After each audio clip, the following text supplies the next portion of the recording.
Good evening everyone. जैसे कि हम लोग देख रहे हैं, ये निफ्टी का अच्छा खासा सीलिंग प्रेशर आया लास्ट डे। इस कुछ ग्लोबली इम्पैक्ट था, कुछ मार्केट में सेलिंग प्रेशर भी था।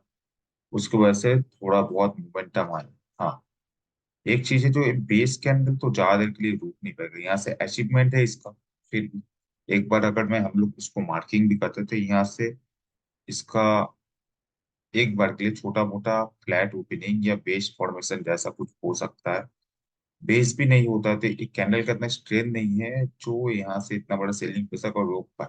तो पॉसिबल है अपकमिंग डेज में हम लोग और थोड़ा सा नीचे आ सकते, लाइक ऐसे करके जाके, ऐसे करके होके फिर से हम लोग सीधे एक सेलिंग प्रेशर के साथ हम लोग ऐसे आ सकते अपकमिंग डेज में। अब अपकमिंग डेज में एक रिजल्ट बोल के भी मार्केट का इवेंट्स होता है, निफ्टी 50 का इवेंट्स होता है अपकमिंग डेज में, तो उसमें भी आपको वॉलेटिलिटी देखने मिलेगी। और इस जगह पर वापस इस जगह से फिर से सेलिंग प्रेशर आपको देखने मिलेगा, जो टिल लेके आ सकता है 22,162। और डीप अगर ज्यादा ही आता है तो 22,000, 22,000 ज्यादा से ज्यादा डीप आएगा तो 22,000। हाँ, हाँ, अगर जाते हुए इसने इस लेवल को तोड़ देता है, जो यहाँ से कि स्ट्रॉन्ग रिवर्सल, ठीक है, स्ट्रॉन्ग रिवर्सल अगर यहाँ से टूट जाता है, तो फिर आपको अपकमिंग डेज में जो न्यूजेस आ रहे हैं मार्केट में, न्यूजेस से कुछ इम्पैक्ट नहीं पड़ने वाला मार्केट। ठीक है, इसमें मेरा व्यू है, पूरा स्टडी जो बता रहा हूँ, अगर फ्लैट ओपनिंग होते या सस्टेन होते तो फिर वापस हम लोग इसी वाले लेवल को टेस्ट करेंगे, जो स्ट्रॉन्ग रिवर्सल बन सकता है यहाँ से। स्ट्रॉन्ग सेलिंग प्रेशर आ सकती है इस रेंज के अंदर, क्योंकि इस जोन के अंदर अगर हम लोग आते हैं अपकमिंग डेज में, तो ये जोन होगा नो ट्रेडिंग जोन। इस जोन में हम लोग को नहीं ट्रेड लेना है।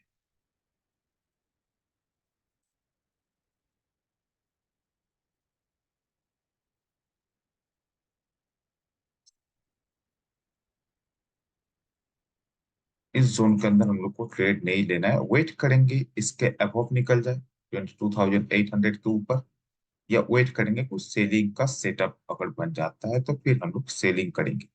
लेकिन इसके बेस में जो स्ट्रॉन्ग वाला सेलिंग आया, वो पॉसिबिलिटीज का अपकमिंग डेज में फिर से हम लोग एक सेलिंग साइड पर जा सकते विदाउट न्यूज। तो मैं इस वाले कैंडल को इतना एक्टिवली नहीं पकड़ता हूँ, वापस रिटेस्ट हो सकता है। तो अभी हम लोग सेक्टर के साथ चलेंगे, जो सेक्टर जिसमें मोमेंटम रहेगा उसी के साथ चलेंगे। अभी निफ्टी फिफ्टी में करेक्शन होना अच्छा बात है कि हेल्दी करेक्शन होगा, तो आपको हेल्दी मोमेंटम भी वापस से मिलेंगे।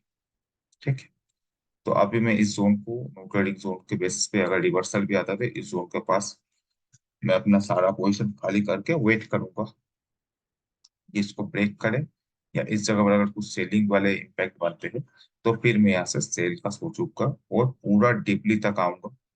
ये आपका 22,386 के आसपास से अगर रिवर्स होता है, तो फिर वापस आपको इसी जोन पर मिलेगा, और इस जोन से आपको पॉसिबल सेलिंग प्रेशर देखने मिले, जो टिल आपको 22,162 मेरा टॉप से टारगेट होगा। मतलब मैं टॉप से अगर इसको ऊपर स्टॉप लॉस के बेसिस पे आपको अगर देख रहा हूँ, तो मेरे एंट्री रहा, ये मेरा एसएल, और टारगेट मेरा कम से कम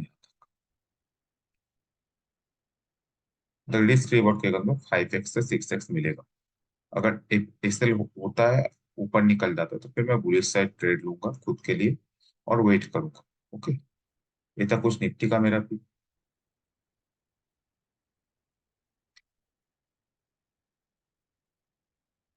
निफ्टी बैंक, निफ्टी बैंक भी अच्छा खासा रिजेक्शन दे रहा है, लेकिन कल अगर फ्लैट ओपनिंग होते हैं तो हम लोग और 200-300 पॉइंट नीचे आ सकते हैं।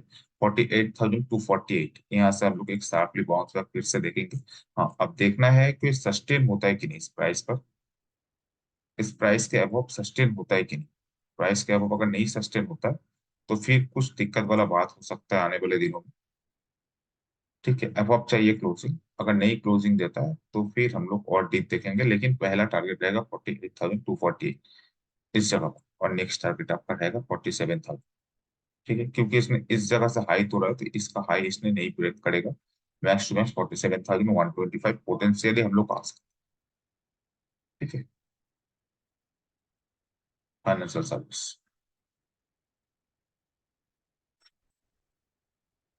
फाइनेंशियल सर्विस का चैप्टर सेम है, लेकिन फाइनेंशियल सर्विस थोड़ा पहले ही आ गया अच्छा खासा एक सपोर्ट में, तो फाइनेंशियल सर्विस देखेंगे इस जगह से मोमेंटम दे पाता है कि नहीं अपसाइड। अगर नहीं देता है तो मैं फिर डिप में देख रहा हूँ 21,000 का आसपास था। इसके साथ कुछ स्टॉक है जो रडार पर रखनी चाहिए, स्पेशली आईटीसी। आईटीसी, अगर आईटीसी इस बार 436 के अबव निकल जाता है तो इसमें आपको 460 से 467 तक का टारगेट देखने मिल सकता है। तो ये अपने रडार पर रखना। पीएनबी, पीएनबी बहुत अच्छा लग रहा है, मैं बैकअप्स के लिए रेडी कर रहा हूँ। एक छोटा एंट्री में बनाऊंगा इस जगह पर 131 के आसपास। और एसएल बस 50 पैसा का मैं रखूंगा। अगर इसको ब्रेक करता है तो फिर मैं एसएल लेके वेट करूंगा इस निचले वाले लेवल का, जो 126 के आसपास बन रहा है। इस जगह से मैं पोटेंशियली अपना फिर से मैं लॉन्ग करूंगा अपना पीएनबी एसएल के साथ। और मेरा फर्स्ट टारगेट होगा 145। तो यहाँ से आपको रिवॉर्ड भी अच्छा खासा मिलेगा एसएल के साथ। और बेस्ट वाला एंट्री तो 117 के आसपास होगा, जो अगर मिलता है तो। ठीक है, ये कुछ स्टॉक थे रडार में। और सेल, सेल पे फोकस रखना है। सेल चाहते हुए भी इस नेगेटिव मार्केट में बहुत बुलिश कैंडल बना है। सेल अगर इस प्राइस के अबव निकल जाता है या सस्टेन होता है 157 अबव, तो सीधा 167 से 172 का टारगेट तब मिल सकता है। ठीक है, विदाउट मार्केट सब।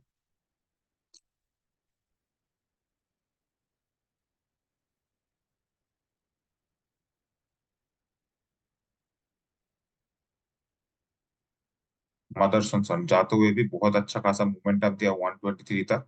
लेकिन अगर ये सस्टेन हो जाता है एक आधा दिन, तो इसी एक्सपायरी तक इसमें टारगेट आपको मिल जाएंगे मेरा व्यू से 125 तक। ठीक है, 125 से 129 तक मेरा व्यू है, यहाँ तक मिल जाना चाहिए मूवमेंट। सिप्ला ऑलरेडी इस जगह पर है, अगर इस जगह को तोड़ता है तो मैं अपना एसएल ले लूंगा। और फिर मैं वेट करूंगा एक अच्छे सपोर्ट का।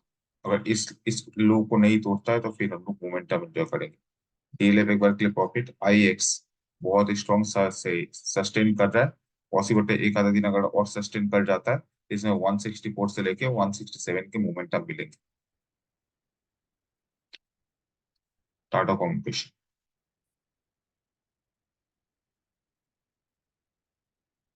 टाटा कम्युनिकेशन बस इस बार अच्छे एक सपोर्ट पर तो खड़ा है ऑलरेडी अभी तक के दिन। देखेंगे इस सपोर्ट से अगर प्राइस में मोमेंटम आती है तो इसमें एक बाइंग प्रेशर हम लोग को देखने मिल सकता है। लुपिन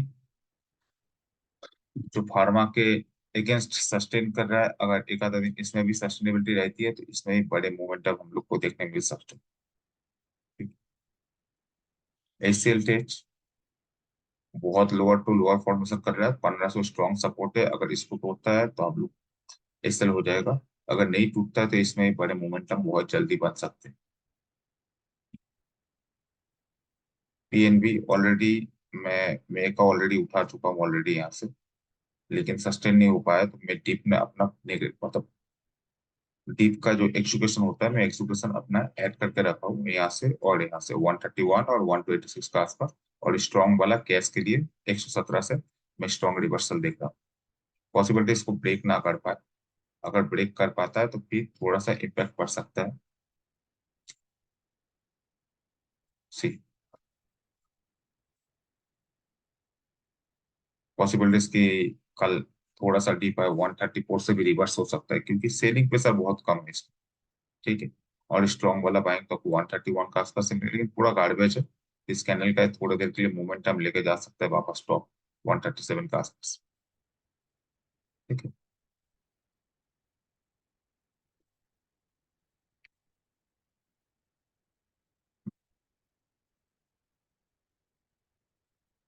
और मैं इसी वाले जोन का वेट कर रहा हूँ। यहाँ से एक बार प्राइस मोमेंटम देख चली थी प्राइस, तो मैं इसी जोन का वेट कर रहा हूँ। जैसे आए मैं इस जोन का एंट्री लूंगा इस जोन पर अपने, और यहाँ से भी लॉन्ग करूंगा अगर आता है तो अपकमिंग डेज में।